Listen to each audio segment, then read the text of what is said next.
Hello everyone, this is Monica and I heartily welcome to all of you to my YouTube channel that is Subject English. Guys, मैंने अपने पिछले video में आपसे बहुत सारे exam oriented topics के experiences share किए थे.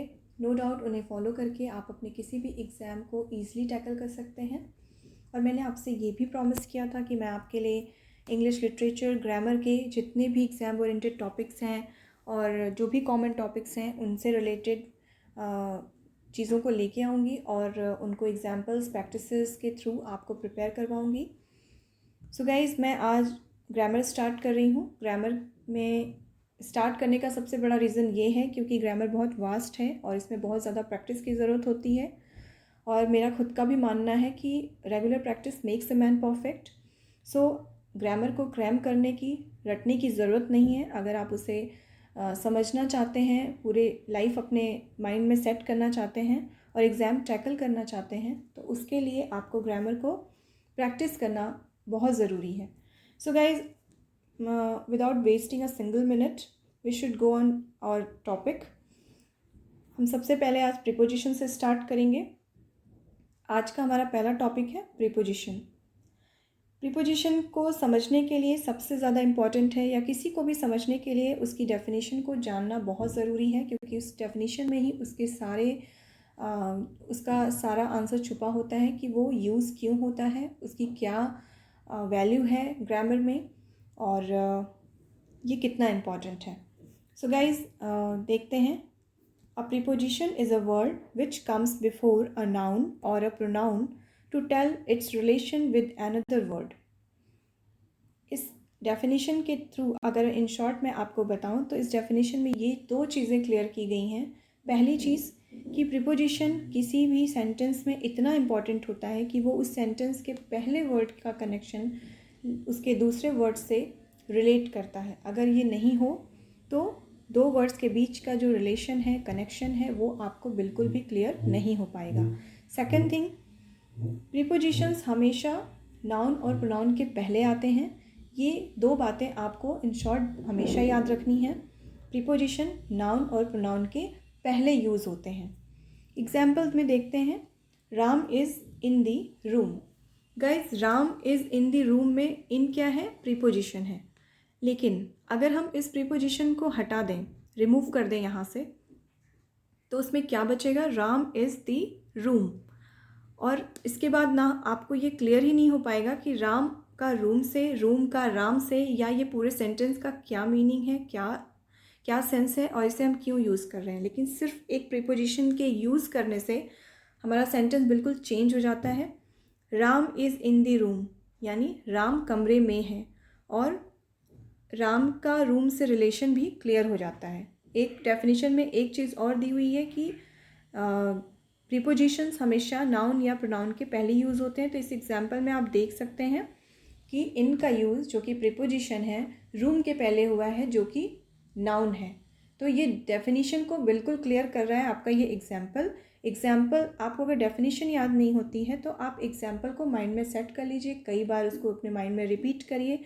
नो डाउट वो आपको बिल्कुल क्रैम हो जाएगा, बिना रटे ही वो आपके माइंड में सेट हो जाएगा.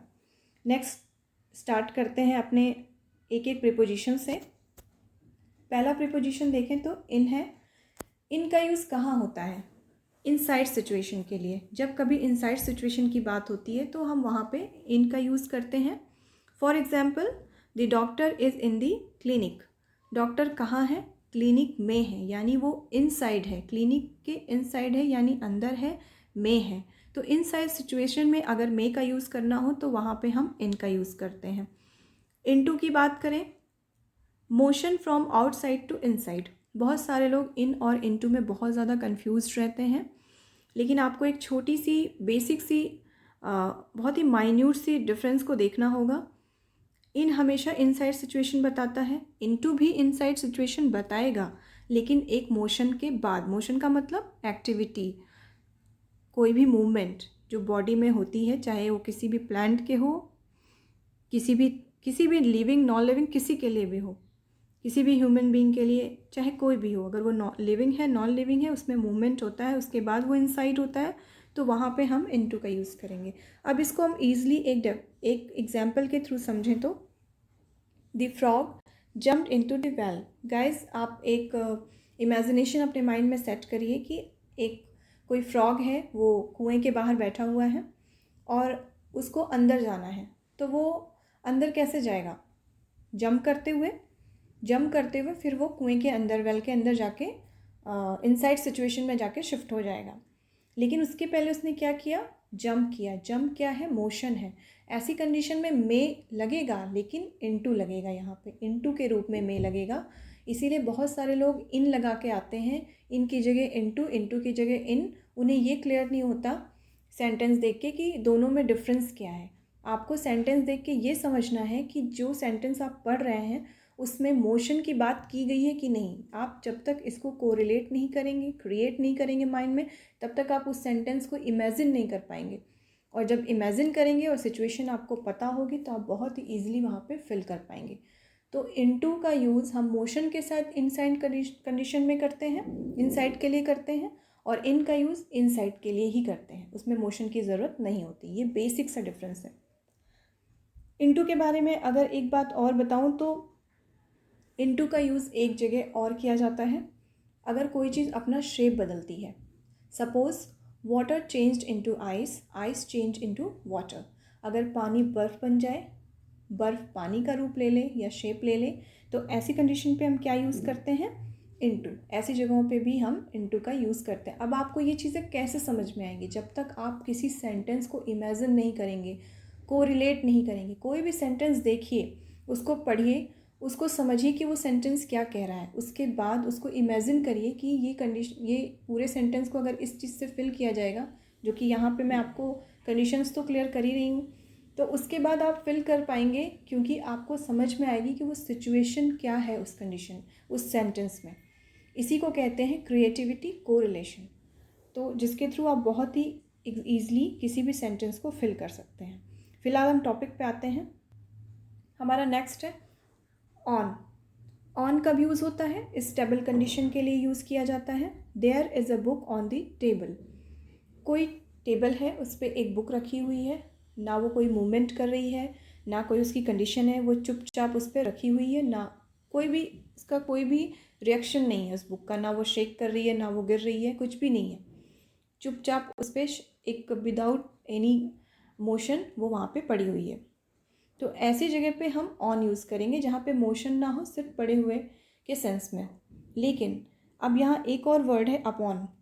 लोग ऑन और अपॉन में बहुत ज़्यादा कंफ्यूज रहते हैं, और एग्ज़ाम में मैं जितने भी टॉपिक्स बता रही हूँ सारे एग्ज़ाम ओरिएंटेड हैं। एग्ज़ाम में बहुत ज़्यादा मिस्टेक करके आते हैं, ऑन की जगह अपॉन और अपॉन की जगह ऑन फिल करके आते हैं। क्यों? क्योंकि दोनों की हिंदी मीनिंग सेम है, बट उसकी एक्टिविटी अलग अलग है। अपॉन का यूज़ हम कब करेंगे? आपने एक बुक ली और उसको चुपचाप टेबल पे रखा हुआ है, या वो कोई बुक टेबल पे रखी हुई है तो वो ऑन हो गई। लेकिन सपोज़ करिए कि आपके हाथ में एक बुक है और आपसे कहा जाए कि उसको टेबल पे रख दो, तो आपने बुक को फेंका, फेंकने के बाद वो टेबल पे जाके गिरी, फिर वो स्टेबल हो गई। फेंकना क्या हुआ? मोशन हुआ। उसके बाद टेबल पे जाके स्टेबल होना मोशन के बाद, तो वहाँ पे हम अपॉन का यूज़ करेंगे। I threw a book upon the table. Book जाके टेबल पे स्टेबल हुई, लेकिन उसके पहले आपने क्या किया? उसको मोशन के थ्रू एक फेंकना जिसको कहते हैं, आप फेंक सकते हैं किसी बुक को, तो उसके बाद उसके साथ क्या होता है? वो स्टेबल होती है, लेकिन उसके साथ मोशन भी इंक्लूडेड होता है। तो आप इसको इमेजिन करिए कि आपके हाथ में एक बुक है, आप उसे फेंक रहे हैं, फेंकने के बाद वो जाके एक टेबल पे स्टेबल हो रही है, तो ऐसी कंडीशन को आप क्या कहेंगे? अपॉन कहेंगे। देखिए कितना माइन्यूट सा डिफरेंस है दोनों में। बिटवीन हमें पता है, बचपन से पढ़ते आ रहे हैं। बिटवीन का यूज़ दो लोगों के बीच के लिए होता है। कोई भी दो चीज़ है, अगर उसके लिए यूज़ करना है तो हम बिटवीन का यूज़ करेंगे। Distribute these pens between Ram and Shyam. Pen है, बहुत सारी पेन हैं, उनको बांटना है किसके बीच में? राम और श्याम के बीच में। तो हम वहाँ क्या यूज़ करेंगे? बिटवीन का यूज़ करेंगे, क्योंकि वहाँ राम और श्याम दो लोग हैं। अगर कोई एक और जुड़ जाता तो वहाँ हम बिटवीन का यूज़ नहीं करते। दो के लिए बिटवीन का यूज़ करेंगे। एमंग। और गाइस, जैसे बिटवीन का यूज़ करते हैं दो के लिए, 2 से ज़्यादा के लिए हम किसका यूज़ करेंगे? एमंग का यूज़ करेंगे। Distribute these pens among Ram, Shyam and Mohan. यहाँ पे राम, श्याम और मोहन 3 हैं, तो हमने क्या यूज़ किया? एमंग का यूज़ किया, बिटवीन का यूज़ नहीं किया, क्योंकि बिटवीन 2 के लिए, 2 से ज़्यादा के लिए एमंग। लेकिन आपको ये पता है कि हर सब्जेक्ट में कोई ना कोई एक्सेप्शन होता है, अपवाद होता है। इंग्लिश में कुछ ज़्यादा ही अपवाद हैं, तो एक यहाँ पे एक्सेप्शन है, उसको भी देख लेते हैं। If there are interconnected deep relation then we will use between for more than. Guys, कहने का मतलब ये है कि अभी तो हम ऊपर पढ़ रहे थे कि बिटवीन का यूज़ 2 के लिए होता है, लेकिन जैसा कि एक्सेप्शंस तो हर जगह होते हैं, तो बिटवीन का यूज़ हम कभी कभी आपको ऐसा मिलेगा कि 2 से ज़्यादा चीज़ों के लिए आपको लगेगा कि यहाँ तो 2 से ज़्यादा लोग हैं, 2 से ज़्यादा बातें हैं या चीज़ें हैं, वहाँ बिटवीन क्यों लगा? ये हमेशा एग्ज़ाम में कंफ्यूज करने के लिए पूछता है। ऐसा इसलिए है कि आपको ये बात ध्यान देनी है कि वहाँ कोई एग्रीमेंट तो नहीं, वहाँ कोई फ्रेंडशिप की बात तो नहीं, स्पेस या यूनिवर्स की बात तो नहीं, या कोई रिलेशन हो या कोई ट्रीटी यानी संधि हो। क्यों, ऐसा क्यों है? यहाँ पे बिटवीन क्यों यूज़ हो रहा है? क्योंकि सपोज़ करिए कि आप अपने 4 दोस्तों के साथ कोई कॉन्ट्रैक्ट साइन करने जाते हैं। आप लोग 4 लोग पार्टनर हैं और एक कॉन्ट्रैक्ट है। आप चारों उस कॉन्ट्रैक्ट पे साइन करते हैं, और वो एक कॉन्ट्रैक्ट आप 4 लोगों के लिए एक डीप रिलेशन का रोल प्ले करता है, क्योंकि आप चारों से वो रिलेटेड है एक कॉन्ट्रैक्ट। तो ऐसे में आप 4 एक काउंट होंगे और वो कॉन्ट्रैक्ट एक काउंट होगा। यहाँ पे दो माना जाएगा, क्योंकि एक चीज़ से 4 का रिलेशन बिल्कुल एक जैसा है, तो यहाँ पे इंटरकनेक्टेड डीप रिलेशन आ गया। और ऐसी जगहों पे हम क्या यूज़ करेंगे? बिटवीन। इसी तरह अगर फ्रेंडशिप की बात करें, ज़रूरी नहीं है कि हर किसी का अलग अलग दोस्त हो। ये भी हो सकता है कि कोई एक इंसान 4 लोगों के लिए बराबर दोस्ती रखता हो, 4 लोगों के लिए बराबर इक्वली उतना ही वैल्यू करता हो एक फ्रेंड, तो वहाँ पे भी एक इंटरकनेक्टेड डीप रिलेशन है, तो 2 ही माना जाएगा, क्योंकि एक चीज़ कई लोगों के लिए इक्वल वैल्यू रखती है, तो वहाँ पे एक डीप रिलेशन क्रिएट होता है। स्पेस का भी यही है, क्योंकि वो सिंगल है, सबके लिए इक्वल है और एक है। रिलेशंस भी, एक रिलेशन कई लोगों के लिए इक्वल वैल्यू रख सकता है, तो वहाँ पे हम बिटवीन का यूज़ करते हैं। ट्रीटी, कोई संधि होती है। एक छोटा सा एग्जांपल आप न्यूज़पेपर में देखते होंगे कि आज इन 4 देशों ने मिलके ये ट्रीटी साइन की, एक ट्रीटी साइन की। 4 देश, एक ट्रीटी यानी संधि। फिर वहाँ पे बिटवीन का यूज़ क्यों हुआ? क्योंकि वो एक ट्रीटी उस 4 कंट्री के लिए इक्वल वैल्यू रखती है, इंटरकनेक्टेड डीप रिलेशन रखती है, और वही काम करेगी जो एक के लिए करेगी वही चारों के लिए करेगी, तो यहाँ पे सेम वैल्यू आती है। ऐसी जगहों पे हम क्या यूज़ करेंगे? बिटवीन का यूज़ करेंगे। एग्ज़ाम में बहुत ज़्यादा कंफ्यूज करने के लिए ये इस तरह के सेंटेंसेस आते हैं। सो आप इसको, मैंने उन्हीं पॉइंट्स को मेंशन किया है जो मोस्ट इम्पॉर्टेंट हैं। सो गाइज़, इस पर आप अच्छे से ध्यान दीजिए। इसको 2 से 3 बार अगर आप देखेंगे तो आपको तुरंत याद हो जाएगा, और आप इसको एग्जाम्पल के थ्रू समझिए। There is a treaty between 5 countries. जैसा कि मैंने आपको बताया, एक ट्रीटी है 5 कंट्रीज़ के बीच में, तो यहाँ पे क्या लगेगा? Between. 10 girls collected 1000 rupees between themself. 10 लड़कियों ने 1000 रुपये कलेक्ट किए खुद से। अब यहाँ 10 लड़कियाँ हैं, 1000 रुपये कलेक्ट कर रही हैं, क्योंकि वो 10 लड़कियाँ मिल के 1000 रुपये एक ग्रुप में कलेक्ट कर रही हैं, तो वहाँ पे क्या यूज़ होगा? उनका मोटो तो एक ही है, वो एक साथ मिल के काम कर रही हैं। उनका कनेक्शन 1000 रुपये से बिल्कुल उतना ही है जितना होना चाहिए एक इंसान का। उसी तरह से वो एक पोर्शन को रिप्रेजेंट कर रही हैं, तो यहाँ पे क्या हो जाएगा? बिटवीन का यूज़ हो जाएगा।